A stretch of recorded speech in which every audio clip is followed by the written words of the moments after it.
Most people meet Machiavelli as a slogan.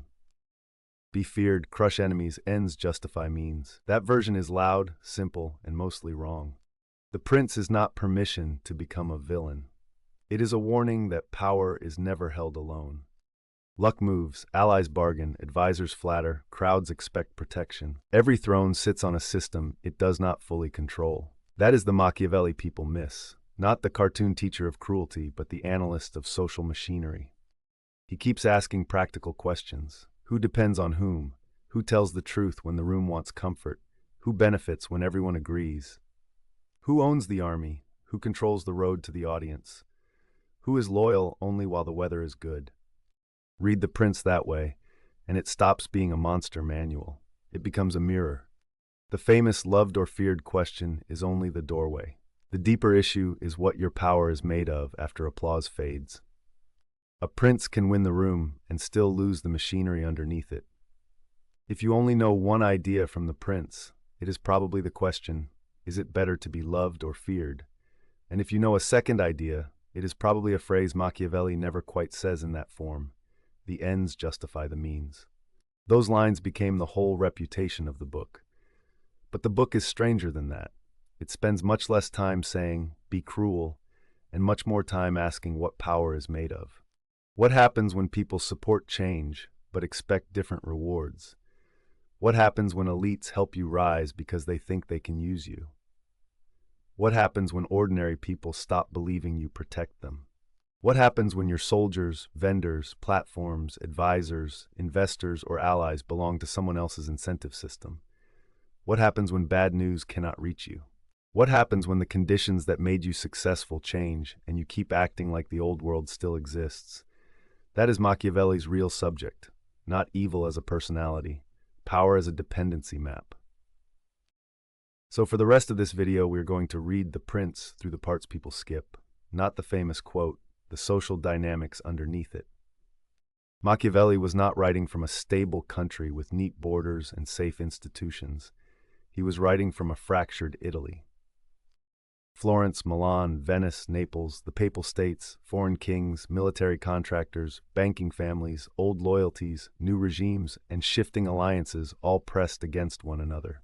Power was not clean. It moved through families, offices, armies, church authority, public fear, elite bargains, and foreign intervention.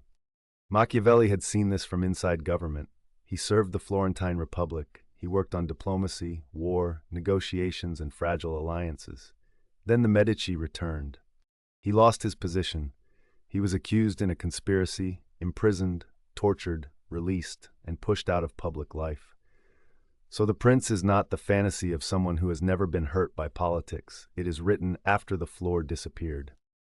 That matters, because the book is filled with the knowledge that intelligence does not guarantee safety.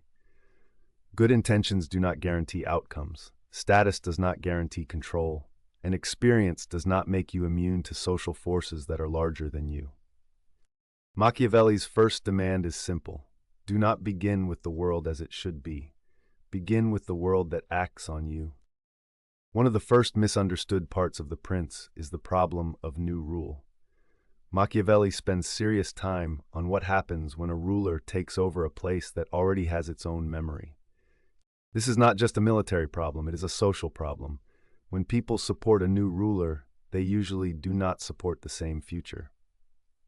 Some want revenge, some want relief, some want access, some want money, some want the old elites punished, some just want the new regime to be less annoying than the last one.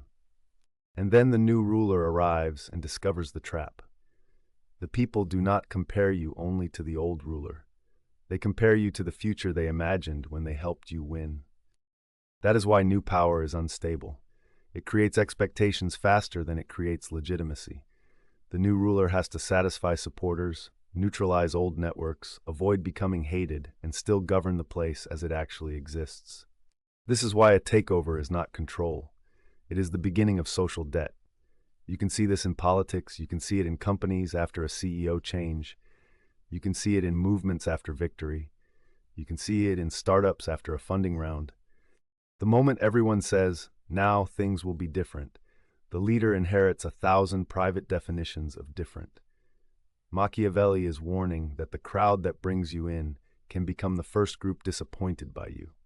Not because people are evil, because hope is specific and power is expensive. Another part people underread is Chapter 9, where Machiavelli talks about the people and the nobles. This is not modern democracy. It is not a sentimental claim that the people are always wise. It is an incentive claim. The nobles, he says, often want to command. They want access. They want influence. They want to stand close enough to power to shape it, trade it, or replace it. The people usually want something simpler. They want not to be oppressed. That difference is enormous. A ruler who depends only on nobles is surrounded by people who see themselves as almost equal to him. They are not just supporters. They are brokers. They are rivals. They are future claimants. They helped you rise because your rise could serve their ambitions. But a ruler who has real support from the people has a different foundation, because ordinary people are often asking a different question. Not, how do I use this ruler, but will this ruler protect me from being used? That is one of Machiavelli's sharpest social observations. Power is not just vertical, it is triangular. There is the ruler, there are elites near the ruler, and there are people who live under the arrangement those elites build. If the people think your victory makes them safer, you have one kind of foundation. If they think your victory turns them into material, you have another. Machiavelli is not asking whether people applaud. He is asking what they think happens to them when you win. Now we reach the most modern section of The Prince, the chapters on arms. Most people see the word arms and think this part is obsolete. It is not. Machiavelli is obsessed with the difference between your own arms and borrowed arms. In his world, that means citizen soldiers, mercenaries, and auxiliary troops controlled by another power. In our world, it can mean almost anything your survival depends on, but you do not really control. A vendor, a platform, a donor class, a borrowed audience, a celebrity endorsement, a consultant who understands your system better than you do. Machiavelli is not saying never accept help. That would be childish.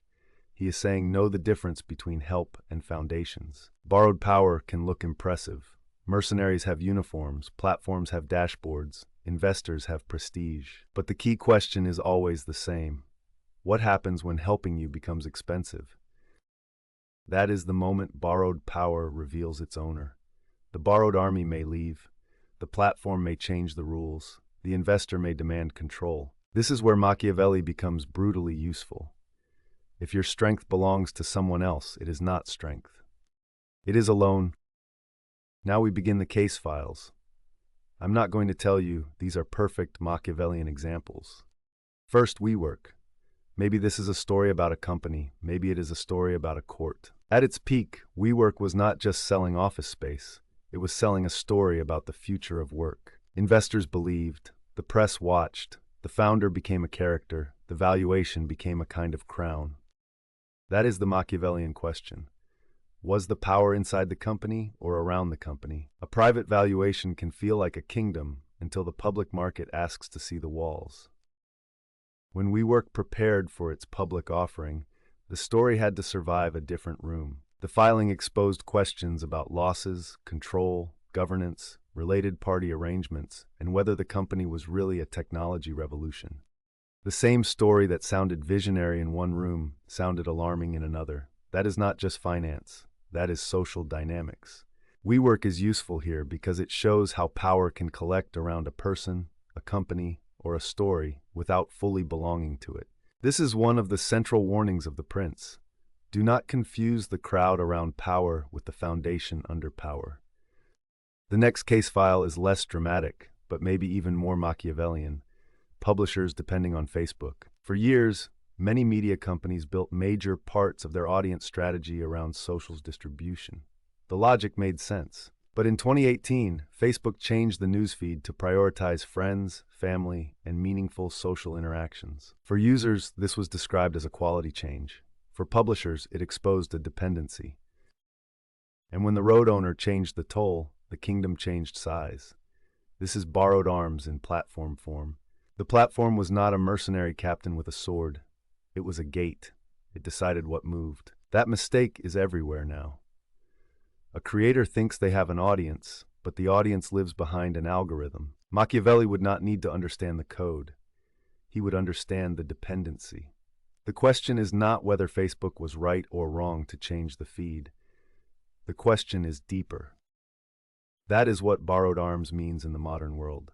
The army can be useful, the gate can be useful, and the dangerous part is that it works before it fails. That is why dependence feels like strategy. The next misunderstood part is flattery. People hear flattery and imagine someone saying, "You are brilliant." That is the childish version. The more dangerous version is an information system that learns what power wants to hear. Machiavelli has an entire chapter on how flatterers should be avoided. That chapter matters because power damages the path truth has to travel. People near a ruler learn what annoys the ruler. They learn which facts make the room colder. They learn which warnings sound disloyal. They learn which questions cost status. They learn how to package reality so it can survive contact with ego. And eventually the ruler is surrounded by information that has already been domesticated. The bad news arrives late, the risk arrives softened, the dissent arrives disguised as support. The dashboard looks clean because everyone knows what kind of mess the leader punishes. This is not just a moral problem, it is an operational problem. Bad information makes power stupid, and the worst kind of stupidity is the kind that feels like confidence because everyone around you is nodding. This is why flattery is not a side topic. It is one of the central social dynamics of the prince. If nobody can tell you no, you are not decisive. You are blind. This brings us to Nokia. The lazy version says Nokia failed because it missed the smartphone. That is not enough. Nokia was not a company of stupid people. It was not a tiny firm surprised by the future. It was a dominant company with resources, engineers, market share, and experience. That is what makes the story useful. The deeper question is not, why did nobody see the threat? The deeper question is, why could the threat not move through the organization clearly enough? Research from INSEAD argues that Nokia's smartphone battle was shaped by shared fear inside the company.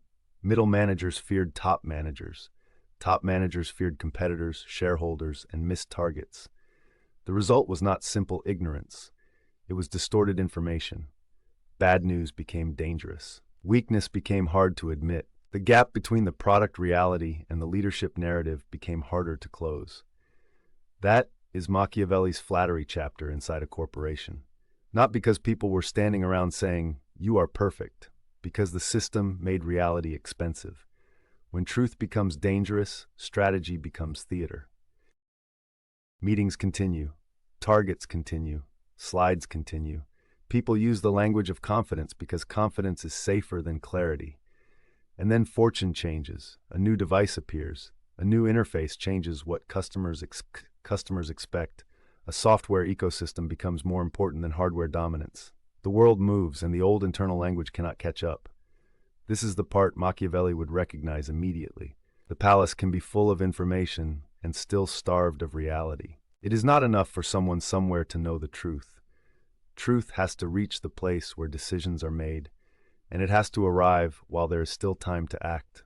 Nokia's story is not useful because it lets us mock a fallen giant. It is useful because it asks every organization a brutal question.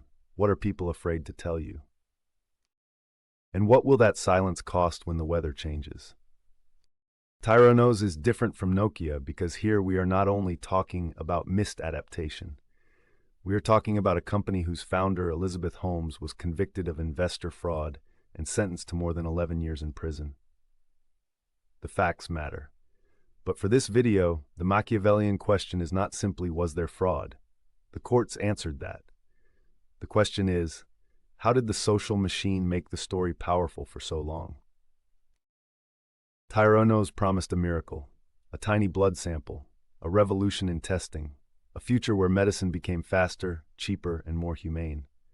That story was emotionally perfect. It attracted investors, it attracted elite names, it attracted media attention, it attracted the kind of public desire that wants the future to arrive early. And that is where the Machiavellian lens becomes useful. Prestige can become borrowed armor. Powerful names can make a claim feel safer than it is. Secrecy can become part of the magic. A black box is powerful because people can project hope into it. And when enough important people act as if the miracle is real, doubting the miracle can start to feel like doubting the future itself. That is not just deception, that is court dynamics. Who gets rewarded for belief? Who gets punished for doubt? Who has the authority to inspect the thing inside the box? Who has the safety to say the story does not match the machine? Theranos is useful here because so much of it looked respectable. That is the uncomfortable part.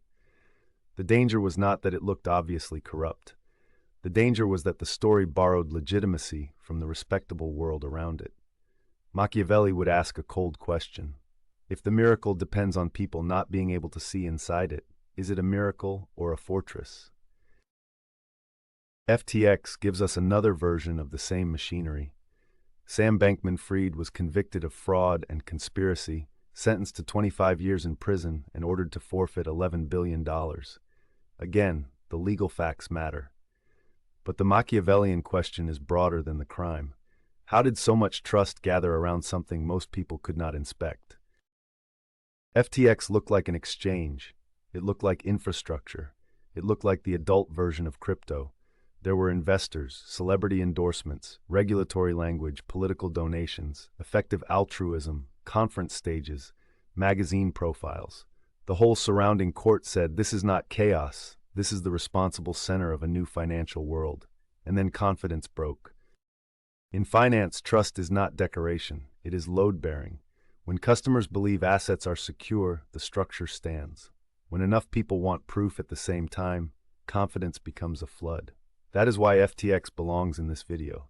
Not because Machiavelli explains accounting, because he explains dependency, image, trust, and the terrifying speed of fortune. A balance sheet can be a mirror. It can also be a costume.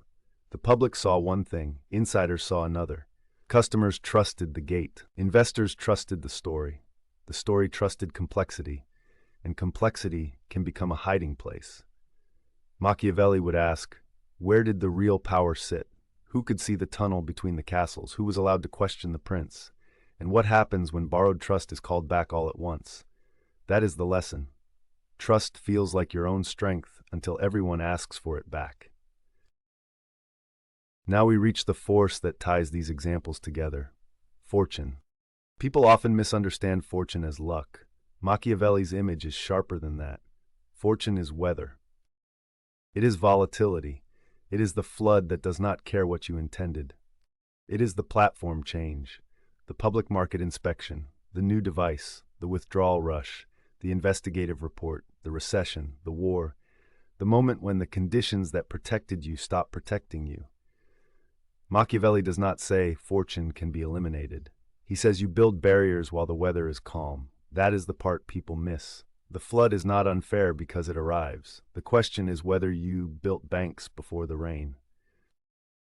Fortune punishes systems that mistake a favorable moment for a permanent condition. WeWork looked different when the room changed. Publishers looked different when the feed changed. Nokia looked different when the phone changed. Theranos looked different when inspection reached the machine. FTX looked different when confidence became withdrawal. And this is not only modern. One of the clearest historical examples is Napoleon in Russia. Napoleon in Russia is usually remembered as a story about winter. That is true, but it is not enough. The deeper story is about a successful system meeting conditions it could not absorb. Napoleon had built a style of power around speed, concentration, decisive battle, political shock, and the ability to force enemies into the kind of conflict he knew how to win. Then Russia refused to behave like the earlier map. Distance stretched the army, supply lines weakened, the enemy retreated instead of delivering the decisive settlement Napoleon wanted. Moscow burned. The city was reached, but the outcome was not possessed. That line matters. Napoleon reached Moscow and still did not possess the outcome. Taking the city was not the same as controlling the social and physical system around it. Then came hunger, disease, cold, harassment, exhaustion, broken logistics. The army that looked enormous on the way in became a shrinking line on the way out. This is why Charles Minard's map is one of the greatest images ever made about power. It does not just show movement, it shows a system losing mass. The thick band enters Russia, the thin band returns. It is strategy becoming arithmetic. It is ambition becoming temperature. It is fortune drawn as a line. Machiavelli would recognize this. Not because Napoleon and Machiavelli are the same kind of figure, but because the pattern is familiar. A leader succeeds with one style. The style becomes identity. The identity becomes confidence. The confidence enters new conditions, and then the world stops rewarding the old pattern. The old formula still works tactically. It fails strategically. This is what fortune does. It does not only create bad luck. It reveals what your system cannot carry.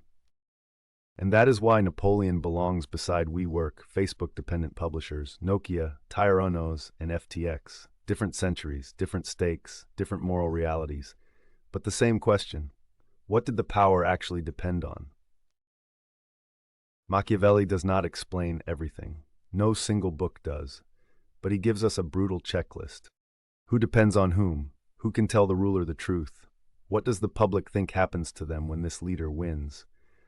What do the elites expect in exchange for their support? What power is borrowed? What road is rented? What information is filtered? What myth is doing operational work? What happens if the weather changes? That checklist is more important than the famous line about fear and love. Fear and love are surface conditions. The machinery is underneath. Machiavelli is asking us to look beneath the performance of power and ask what holds it up. Not what does it claim, not how does it feel, not how impressive is the court around it, what holds it up, and can it still stand when fortune changes? Maybe these are examples. Maybe some fit better than others. That is the point. The goal is not to flatten history into one book. The goal is to learn how to look. Machiavelli is not useful because he tells you to become cruel. He is useful because he tells you to stop hiding inside your preferred story about power. Do not tell me what you intended. Show me what your choices cause. Do not tell me people support you. Show me what they expect from you. Do not tell me your advisors are loyal. Show me who can tell you no. Do not tell me your audience is yours. Show me who controls the road to reach them. Do not tell me your power is real. Show me whether it is owned or borrowed. Do not tell me fortune was cruel. Show me what you built before the rain.